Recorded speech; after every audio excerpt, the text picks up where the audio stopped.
गौतम बुद्ध और गरीब आदमी की कहानी।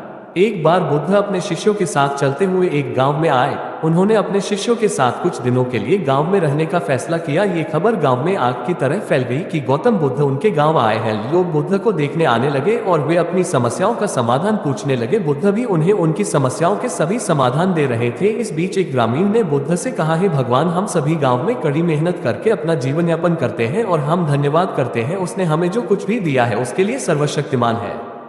लेकिन हमारे गांव में एक व्यक्ति है जो कोई काम नहीं करता है और अपनी गरीबी के लिए सर्वशक्तिमान को हर समय दोषी ठहराता रहता है। वह हमेशा भगवान को कोसता और गाली देता रहता है। अगर हम उसे रोकने की कोशिश करते हैं तो वह हमें भी गाली देना शुरू कर देता है। हमें समझ में नहीं आ रहा है कि क्या करें। बुद्ध मुस्कुराते हुए कहा, आप लोग कृपया उसे मेरे पास ले आओ। एक ग्रामीण ने कहा, तथागत, वह व्यक्ति बहुत कठोर है, वह आपको गाली भी दे सकता है और हम उसे आपका अपमान करते नहीं देख सकते, इसलिए उसे यहाँ बुलाना उचित नहीं है। बुद्ध मुस्कुराए और कहा, चिंता मत करो, तुम उसे यहाँ लाओ। उससे कहो कि भगवान बुद्ध तुम्हारी समस्याओं का समाधान कर सकते हैं। गांव वाले उसे पहले लाने गए। उस व्यक्ति ने जाने से इनकार कर दिया और कहने लगा, बुद्ध पाखंडी हैं, वे सभी नकली हैं, मैं किसी के पास नहीं जाऊंगा। लेकिन जब कुछ ग्रामीणों ने उन्हें बताया कि बुद्ध आपकी समस्या का समाधान कर सकते हैं तो वह बुद्ध के पास जाने पर सहमत हुए। वह व्यक्ति बुद्ध को देखता रहा और कहा, आपने मुझे ये क्यों बुलाया है?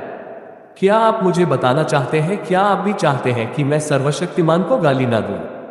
जो उन्होंने मुझे दिया है वह मुझे गाली क्यों न दे? उसने मुझे ये बेकार शरीर दिया, लेकिन शरीर के लिए धन की भी आवश्यकता है। सर्वशक्तिमान ने क्यों नहीं दिया मुझे पैसे? मैं इस बेकार शरीर के साथ क्या करना चाहिए? अगर आप मेरी पैसे की समस्या को हल कर सकते हैं तो ये ठीक है, अन्यथा अपनी बोरी पैक करें और इस गांव से बाहर निकले। मुझे पता है कि सभी भिक्षु नकली हैं। एक बार बुद्ध अपने शिष्यों के साथ चलते हुए एक गांव में आए। उन्होंने अपने शिष्यों के साथ कुछ दिनों के लिए गांव में रहने का फैसला किया। ये खबर गांव में आग की तरह फैल गई कि गौतम बुद्ध उनके गांव आए हैं। लोग बुद्ध को देखने आने लगे और वे अपनी समस्याओं का समाधान पूछने लगे। बुद्ध भी उन्हें उनकी समस्याओं के सभी समाधान दे रहे थे। इस बीच एक ग्रामीण ने बुद्ध से कहा, हे भगवान, हम सभी गाँव में कड़ी मेहनत करके अपना जीवन यापन करते हैं और हम धन्यवाद करते हैं, उसने हमें जो कुछ भी दिया है उसके लिए सर्वशक्तिमान है। लेकिन हमारे गांव में एक व्यक्ति है जो कोई काम नहीं करता है और अपनी गरीबी के लिए सर्वशक्तिमान को हर समय दोषी ठहराता रहता है। वह हमेशा भगवान को कोसता और गाली देता रहता है। अगर हम उसे रोकने की कोशिश करते हैं तो वह हमें भी गाली देना शुरू कर देता है। हमें समझ में नहीं आ रहा है कि क्या करें। बुद्ध मुस्कुराते हुए कहा, आप लोग कृपया उसे मेरे पास ले आओ। एक ग्रामीण ने कहा, तथागत, वह व्यक्ति बहुत कठोर है, वह आपको गाली भी दे सकता है और हम उसे आपका अपमान करते नहीं देख सकते, इसलिए उसे यहाँ बुलाना उचित नहीं है। बुद्ध मुस्कुराए और कहा, चिंता मत करो, तुम उसे यहाँ लाओ। उससे कहो कि भगवान बुद्ध तुम्हारी समस्याओं का समाधान कर सकते हैं। गांव वाले उसे पहले लाने गए। उस व्यक्ति ने जाने से इनकार कर दिया और कहने लगा, बुद्ध पाखंडी हैं, वे सभी नकली हैं, मैं किसी के पास नहीं जाऊंगा। लेकिन जब कुछ ग्रामीणों ने उन्हें बताया कि बुद्ध आपकी समस्या का समाधान कर सकते हैं तो वह बुद्ध के पास जाने पर सहमत हुए। वह व्यक्ति बुद्ध को देखता रहा और कहा, आपने मुझे ये क्यों बुलाया है? क्या आप मुझे बताना चाहते हैं? क्या आप भी चाहते हैं कि मैं सर्वशक्तिमान को गाली ना दूं? जो उन्होंने मुझे दिया है वह मुझे गाली क्यों न दे? उसने मुझे ये बेकार शरीर दिया, लेकिन शरीर के लिए धन की भी आवश्यकता है। सर्वशक्तिमान ने क्यों नहीं दिया मुझे पैसे? मैं इस बेकार शरीर के साथ क्या करना चाहिए? अगर आप मेरी पैसे की समस्या को हल कर सकते हैं तो ये ठीक है, अन्यथा अपनी बोरी पैक करें और इस गांव से बाहर निकले। मुझे पता है कि सभी भिक्षु नकली हैं। बुद्ध उसको सुनकर गुस्सा होने के बजाय मुस्कुरा रहे थे। रसन का शब्द। बुद्ध ने उस व्यक्ति से कहा, मेरे दोस्त, मैं न तो आपसे ईश्वर में विश्वास करने के लिए कह रहा हूँ और न ही आपको उस पर विश्वास न करने के लिए कह रहा हूँ। किसी व्यक्ति के सुख दुख का कारण उसका अपना कर्म है, इसलिए यदि आप कड़ी मेहनत करते हैं तो किसी और को कोसने के बजाय तो आपकी पैसे की समस्या हल हो सकती है।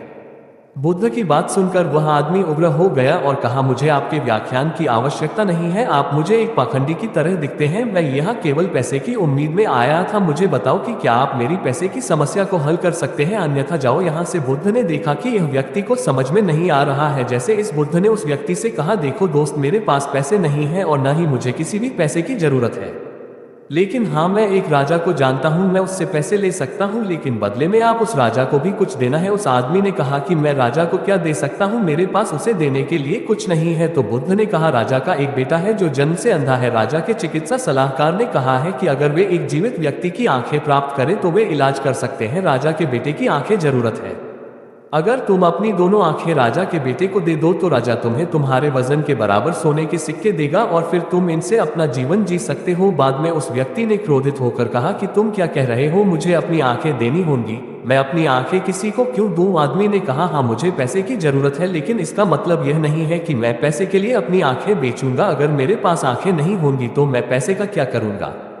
बुद्ध ने कहा, ठीक है, अगर दोनों आंखें नहीं दे सकते तो कम से कम एक दे सकते हो। तुम्हारी एक आंख की भी मैं तुम्हें राजा से तुम्हारे वजन के बराबर सोने के सिक्के दिला सकता हूँ। उस आदमी ने कहा, क्या तुम पागल हो गए हो? मैं सोने के सिक्कों के बदले में अपनी एक आंख भी नहीं दूंगा। मेरी आंखें अनमोल हैं, मैं अपनी कीमती आंख कैसे बेच सकता हूँ? बुद्ध ने कहा, अगर आपको बदले में पैसे चाहिए तो राजा को आपको कुछ देना होगा।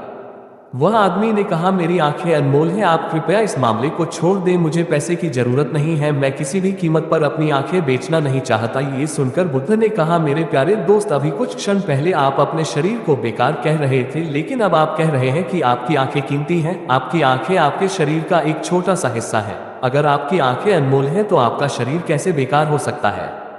गौतम बुद्ध के इन शब्दों को सुनकर उस व्यक्ति की आंखों में आंसू आ गए और वह गिर गया बुद्ध के पैर और रोने लगे। बुद्ध ने उसे उठा लिया और कहा कि मेरे दोस्त, प्रकृति ने हमें यह अनमोल शरीर दिया है, लेकिन अधिकांश लोग इसे अनदेखा करते हैं और खुद को कोसते रहते हैं। कुछ क्षण पहले आप सोच रहे हैं कि आपका शरीर बेकार है, लेकिन अब आप ये सोच रहे हैं अमूल्य। वास्तव में मनुष्य को जो कुछ भी मुफ्त में मिलता है वह उनकी कीमत नहीं समझता है। इसलिए हमें प्रकृति का आभारी होना चाहिए कि उसने हमें यह अनमोल शरीर दिया है जो सभी जीवित प्राणियों में सबसे अच्छा है।